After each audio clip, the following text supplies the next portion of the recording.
All right, one of the most underutilized tools in any leader's arsenal is the celebration of small victories. So, a leader is supposed to be able to have a vision. Now, what a vision means, I need to explain this. I'll probably do a whole video on what vision is. But vision is when an individual can see the goal, right? So a lot of people will stop there. They'll say, "Oh, I see what this could be." And that's what we call a dream and not a vision. And so you're looking and you see what the potential, you see a direction we want to go. What vision is being able to see the necessary steps between point A and point B to get there. So when people talk about vision casting, most of the time they're actually dream casting. When you vision cast, you tell people, you show your organization, this is step 1, this is step 2, this is step 3, this is step 4. This is how we break those steps down into achievable goals. So as leaders, when you get to step 1, you celebrate. When you get to step 2, you celebrate. All of the micro steps in between, you celebrate. You celebrate everything you can imagine. Partying is one of the most important things leaders can do.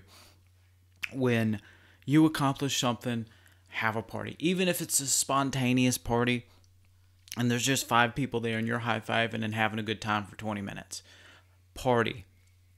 Make everything as enjoyable as possible. Not necessarily fun, because if you get into the Myers-Briggs at all, you're going to find that fun is very relative. If you're highly extroverted and your team is introverted, you think fun is lots and lots of people, lots and lots of stimulation. The introverts are going to be like, "You've just worn me out. I need to go take a nap." So as a leader, know your team, but know what celebration looks like to your team.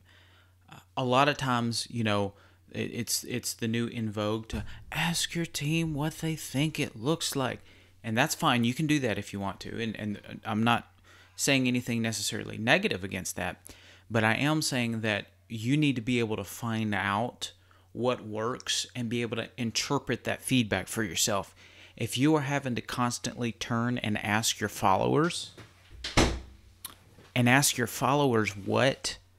what it means, what they mean to do X, Y, and Z, then you're not a very good leader. You need to be able to intuit a lot of that.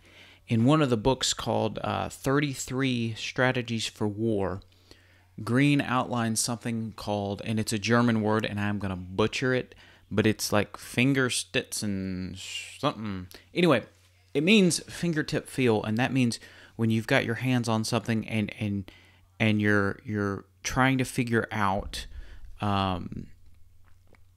you're getting, basically it's quick feedback, and you know what it is. So okay, this is a spring. It's not that I can just see it. I feel it. I know what's going on here. These are the steps that I need to take. So leaders need to develop that. And the way you develop that is through lots and lots and lots of practice. So celebrate victories, celebrate them wildly, and know your people well enough to know what that celebration should look like.